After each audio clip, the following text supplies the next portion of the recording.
from DAnaugustnails and welcome back to the channel. So as you can see, these are my mom's nails and they broke because I took forever to get back to her. I think I hadn't done her nails since February, so you guys aren't the only ones who are like, where you at, Lisa? So for the new subscribers, we will do prep. I'm pushing back the skin and dead cuticles, and I'm also going in with my 150 grit sanding band, and I think it's on 3 or 4,000 RPMs. I'm getting rid of old product as well as removing the dead skin and the shine from the surface of her nail and pushing the cuticle back a bit more. And then I'm coming in with my cone flame bit to remove the dead skin from underneath the cuticle, and I kind of keep it on forward and go all the way around the nails, and this is like minimal discomfort to the guest.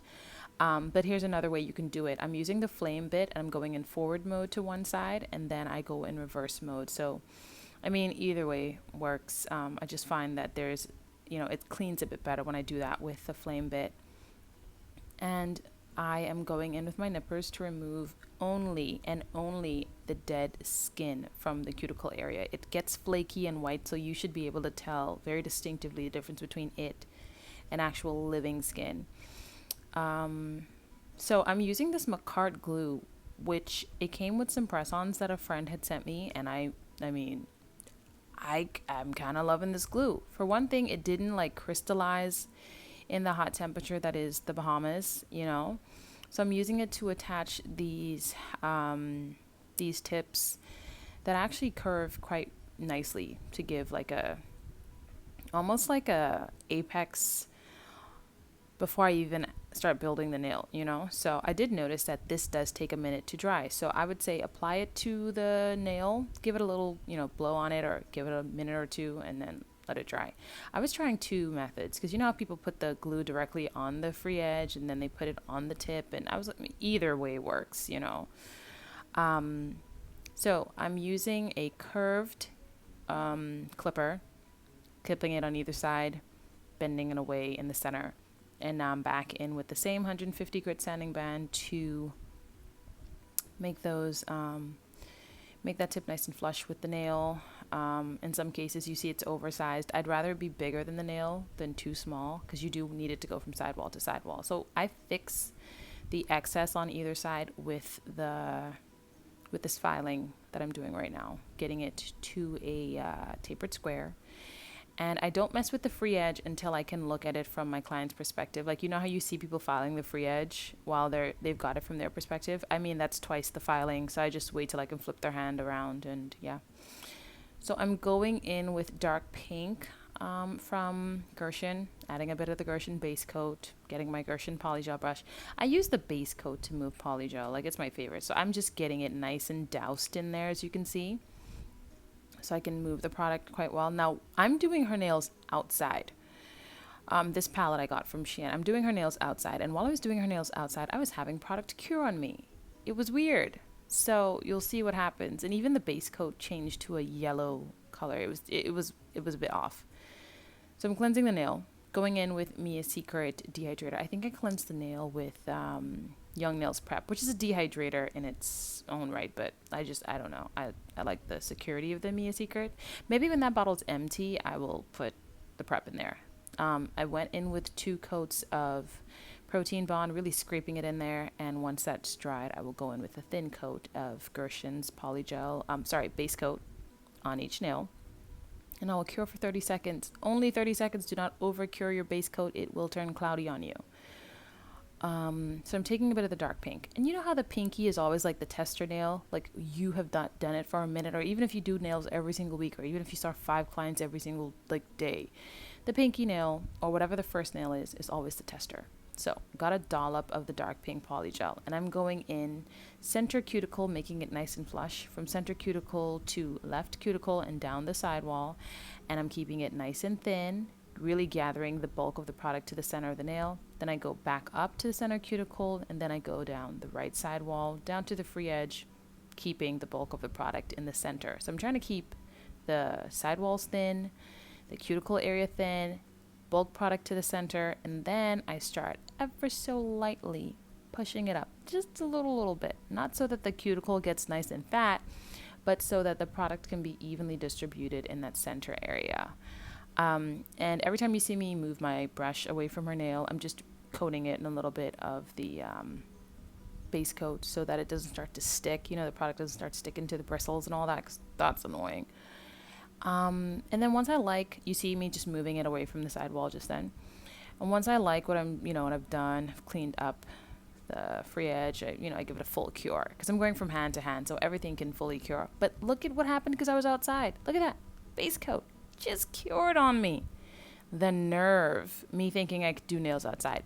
But I mean, this is really the best lighting. I'm not using a lamp or anything, but look at how hard. Oh my gosh, look at how cured that is. I was sad.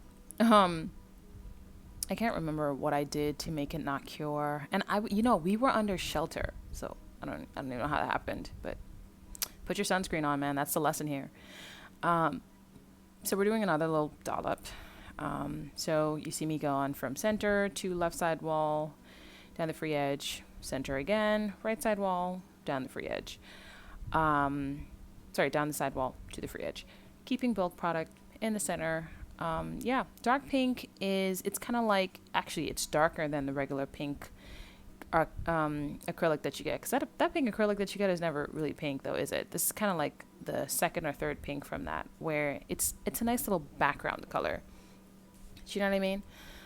So basically just doing the same method. As I'm back to videos, I hope I can offer you guys some acrylics like I used to. So everything's cured, full 60 seconds, going from hand to hand. Nail to nail, I give it a good cleanse. That is just, I think, some more swipe. So now I'm taking this bit. It's a medium ceramic 5-in-1 bit that I picked up from AliExpress. And I was using, I was comparing this to the Pana, one that I had lost in my apartment, never to be seen or heard from again. It worked just fine. And I think I only paid like maybe $3 for these. And these work quite fine. They fit in my Melody Susie cordless drill very nicely. So as you can see, I'm going around the cuticle area. This is a safety bit. I'm pulling back her skin with my fingers. So you see, so I don't nip it, even if it's a safety bit. And because the nails are so short, I feel quite happy going across the nail in a horizontal, movement. So again, cuticle area, pulling back the skin, not too tight so that you don't hurt the client, and just twisting her hand just a little, ever so gently. It's minimal discomfort, and it don't last that long, and it's just so we can get the right look. Now that 5-in-1 bit and all its teethies and its choppy teats and whatever etched the surface of my nail real good. So I'm going in with the 150 grit sanding band, and I'm just smoothing it out a little bit, and the entire time I'm using the same 150 sanding band, the one sanding band. She gets the one. They all get the one. I don't play games. No, I'm just kidding. But it's theirs, so I use it through the entire service. And I put my mom's stuff away in a Ziploc baggie. I dust away the excess dust, and then I, put it in her baggie with her name, and nobody uses it but her, and use it again on her. So I'm using that file to contour the nails, the sidewalls, and then again, I'm getting to the client's perspective in order to shape my free edge. I never do this from my perspective because that's just double filing. You're filing it from your perspective. You're filing it from the client's perspective. Just go to the client's perspective already. You know what I mean? Save yourself the time.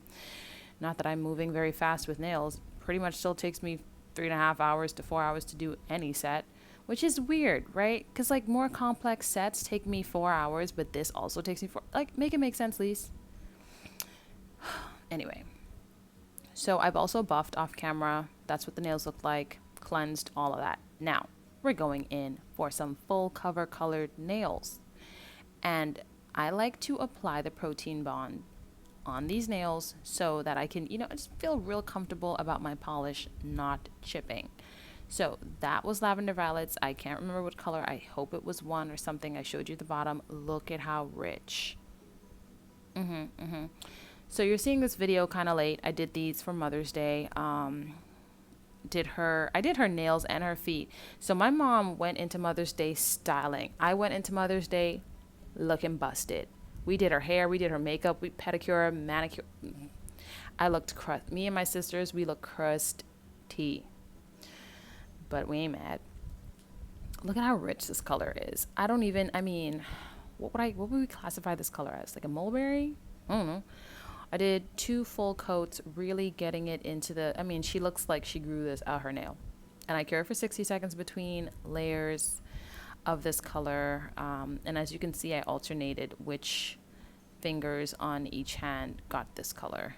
So it's not like it's the same 3 fingers on each hand. I think, yeah, it's not the same 3 fingers. So now I'm taking, this is the Beatles color, A881, and the same lavender violets one. And, you know, just, I don't even know why. These colors were so close together, you couldn't tell. Well, anyway, on the nails that I did not fully cover, I'm going to do a bit of a marble. Was I happy with this marble? Marble? You know what? Saying marble makes sense. Yeah. Marble, not necessarily. But hey, it was my first set of nails after months of not doing nails. Well, not really months. February and May aren't too far apart, but it felt like months. I'm just using the same polygel brush, adding a bit of the YoungNails swipe. And I'm just, you know, phasing this out a little bit. And when I wanted it to be concentrated, I allowed it to be concentrated. But this is with the lavender violets color. Now, there was not much difference in the Beatles color with this color. So what I'm doing right now, totally unnecessary. But I'm taking this, I feel like this is a Saviland color, maybe number 1, from some art gels that my friend had sent me, painting gels. And I'm just taking my Moreca brush. And I'm just adding a little touch of gold here, and I cure, obviously. Hey, for you new subscribers, this is how I clean my brush with that have paint in them. Put a little bit of base coat and just run the bristles through, and still they run clear. I wipe them off just a little bit, and then I put the brush back in there. I never put them in any sort of liquid to dry out my bristles. So there you go. Here's me trying to choose rhinestones, none of which worked. So I ended up deciding, no rhinestones for you, lady. I put the same lavender violets number 1 on her toes, and this is me just top coating. So it actually happens that this polygel has a bit of like mica in it or something. It kind of shimmers. I don't even know. But you guys, top coating. That's the end of the video, as we all know it. Thank you guys for watching. Thank you guys for subscribing. Here is a picture and video of the finished look. I don't have product lists because things just keep disappearing. So grab your favorite products, favorite colors, and I promise to see you guys in the next one. I love you guys so much. Bye!